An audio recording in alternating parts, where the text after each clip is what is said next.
আসসালামু আলাইকুম প্রিয় শিক্ষার্থীবৃন্দ, আপনাদের সবাইকে অনেক অনেক শুভেচ্ছা ও অভিনন্দন জানাচ্ছি। আজকের এই টিউটোরিয়ালে আশা করি সবাই ভালো আছেন এবং সুস্থ আছেন। প্রিয় শিক্ষার্থীবৃন্দ, আমরা আজকের এই টিউটোরিয়ালে আইসিটি বিষয়ের পঞ্চম অধ্যায়ের দশম ক্লাসটি শুরু করতে যাচ্ছি। প্রিয় শিক্ষার্থীবৃন্দ, আজকের এই টিউটোরিয়ালে আমরা সি প্রোগ্রামে যে সমস্ত ভেরিয়েবলগুলো আমরা ডিক্লেয়ার করে থাকি সেই ভেরিয়েবলগুলো ডিক্লেয়ার করা তথা লেখার যে নিয়ম রয়েছে সেটি সম্পর্কে জানব এবং সি প্রোগ্রামে যে কিছু অপারেটর ব্যবহার হয়ে থাকে সেই অপারেটরগুলো সম্পর্কে জানব। তো প্রথমেই আমরা জানব ভেরিয়েবলের নামকরণের নিয়ম।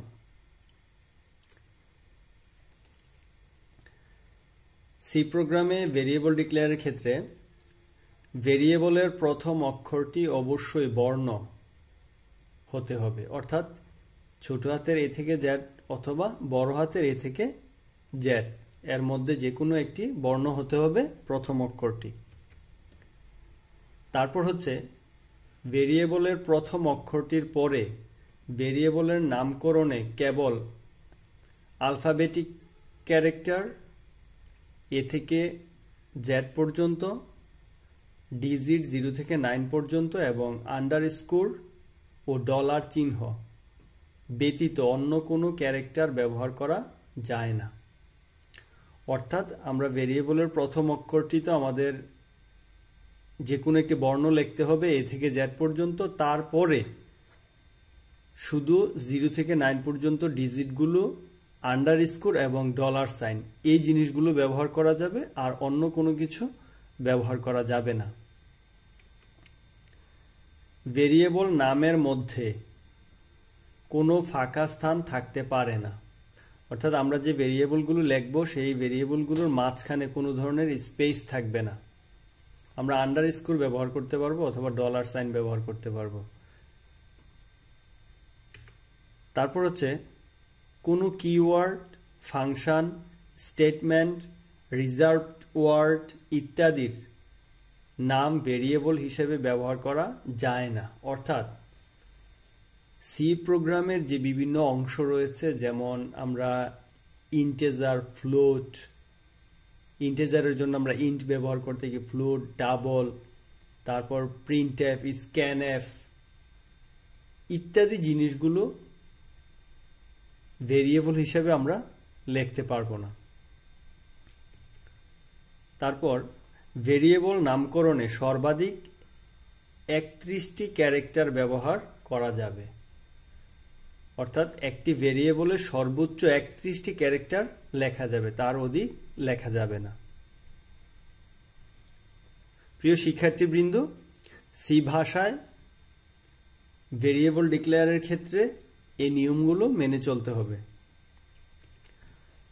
তারপর আমরা দেখব অপারেটর, অর্থাৎ সি প্রোগ্রাম তৈরি করতে গিয়ে আমরা যে সমস্ত অপারেটরগুলো ব্যবহার করে থাকি সেগুলো সম্পর্কে এখন আমরা জানব। তো প্রথমে আমরা জেনে নেব অপারেটর কাকে বলে। সি ভাষায় গাণিতিক এবং যৌক্তিক কাজ করার জন্য যে সকল চিহ্ন, যেমন plus, minus, into, divided, less than, greater than ইত্যাদি ব্যবহার হয় তাকে অপারেটর বলা হয়। তো এই অপারেটরগুলোর মধ্যে রয়েছে arithmetic operator, relational operator, logical operator, increment and decrement operator. প্রিয় শিক্ষার্থীবৃন্দ, আরও কয়েক ধরনের অপারেটর রয়েছে, সেগুলো নিয়ে আমরা পরবর্তী কোনো টিউটোরিয়ালে আলোচনা করব।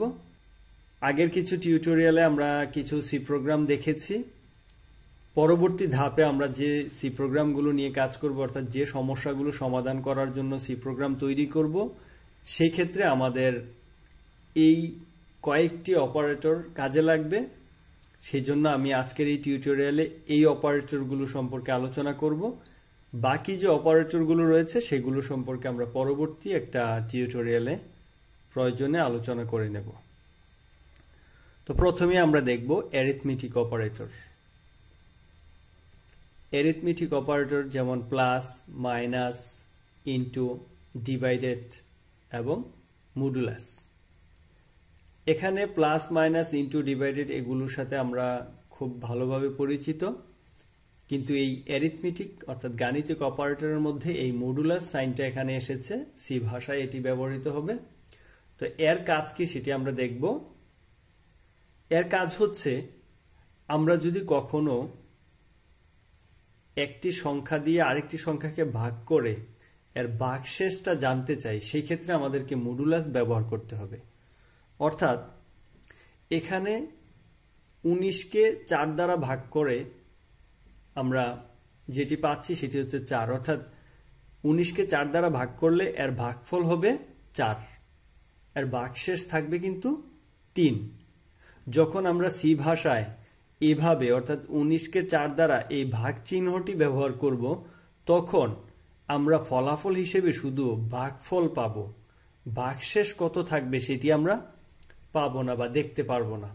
যদি এই 19কে 4 দ্বারা ভাগ করে ভাগশেষটা কখনো আমাদের দেখার দরকার হয়, সেই ক্ষেত্রে আমরা আর এই ভাগ চিহ্নটা ব্যবহার করতে পারবো না, সেখানে আমাদেরকে মডুলাস ব্যবহার করতে হবে।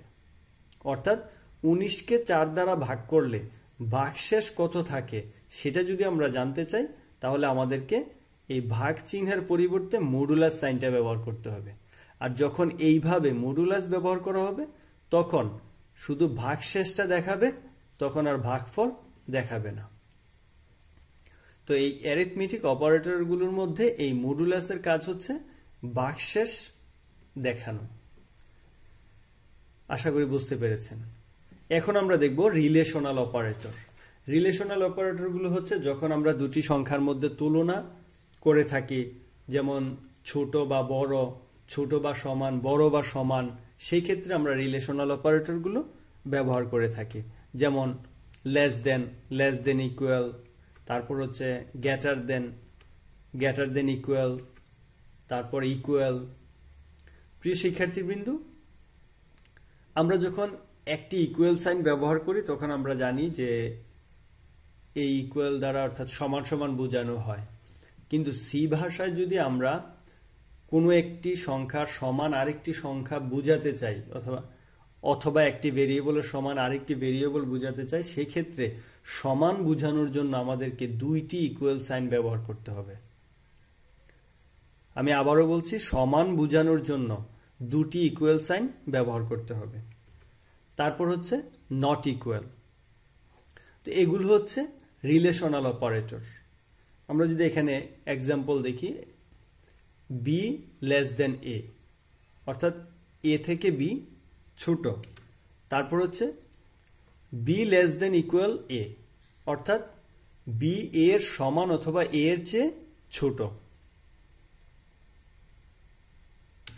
তারপর এ গ্রেটার দেন বি, অর্থাৎ এ বি থেকে বড়।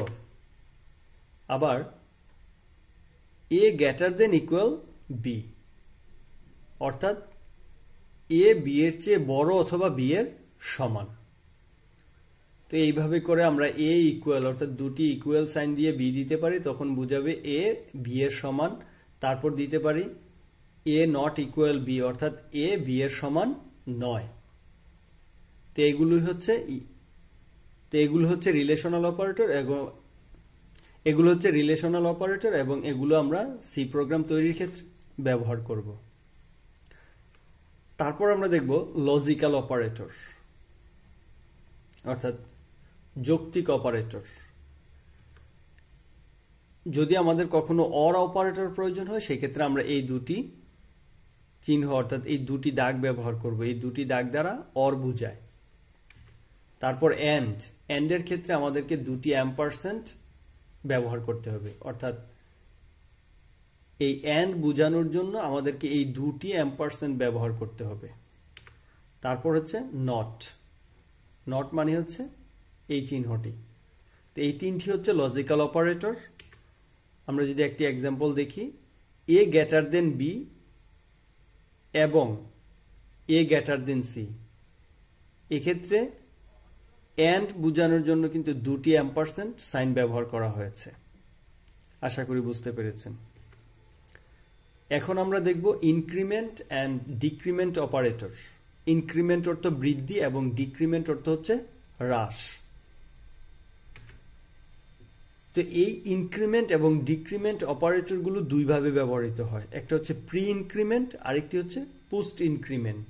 তো প্রি ইনক্রিমেন্ট হচ্ছে অপারেটরের মান প্রথমেই বেড়ে যাবে, অর্থাৎ এই যে এখানে প্লাস প্লাস আই, এই প্লাস প্লাস আই মানে হচ্ছে আই এর মানটা 1 বেড়ে যাবে, অর্থাৎ আই এর মান যদি 5 থাকে তাহলে এর মান 1 বেড়ে গিয়ে 6 হয়ে যাবে।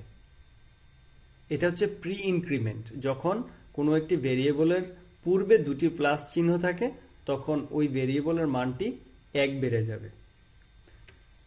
পোস্ট ইনক্রিমেন্ট অর্থাৎ আই প্লাস প্লাস, অর্থাৎ প্লাস চিহ্নগুলো ভেরিয়েবলের পরে থাকবে, সেটা হচ্ছে পোস্ট ইনক্রিমেন্ট।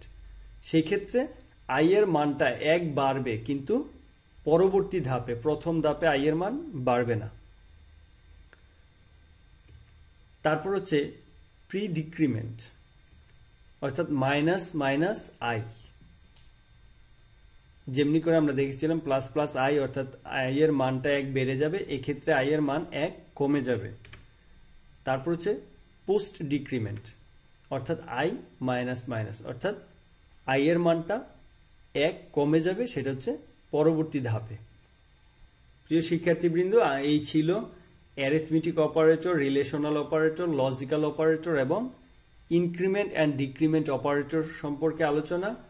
এক্ষেত্রে আমি আরেকটা বিষয় বলে রাখি, সেটা হচ্ছে ইনক্রিমেন্ট অ্যান্ড ডিক্রিমেন্ট অপারেটরগুলোকে ইউনারি অপারেটরও বলা হয়। ইউনারি অপারেটর বলা হয় কারণ এই অপারেটরগুলো একটি মাত্র অপারেন্ড নিয়ে কাজ করে। এখানে যদি আপনারা লক্ষ্য করেন তাহলে দেখতে পাবেন এই যে প্লাস প্লাস একটি ইনক্রিমেন্ট অপারেটর, এটি শুধু একটি মাত্র ভেরিয়েবল নিয়ে কাজ করছে, অর্থাৎ একটি মাত্র অপারেন্ড নিয়ে কাজ করছে, সেই জন্য এগুলোকে ইউনারি অপারেটর বলা হয়। আশা করি বুঝতে পেরেছেন। তো প্রিয় শিক্ষার্থীবৃন্দ, এই ছিল আমাদের আজকের ভেরিয়েবল ডিক্লারেশনের নিয়ম এবং কিছু অপারেটর সম্পর্কে আলোচনা। তো আজকের মতো এখানে বিদায় নিচ্ছি। সবাই ভালো থাকবেন এবং সুস্থ থাকবেন। আল্লাহ হাফেজ। আসসালামু আলাইকুম।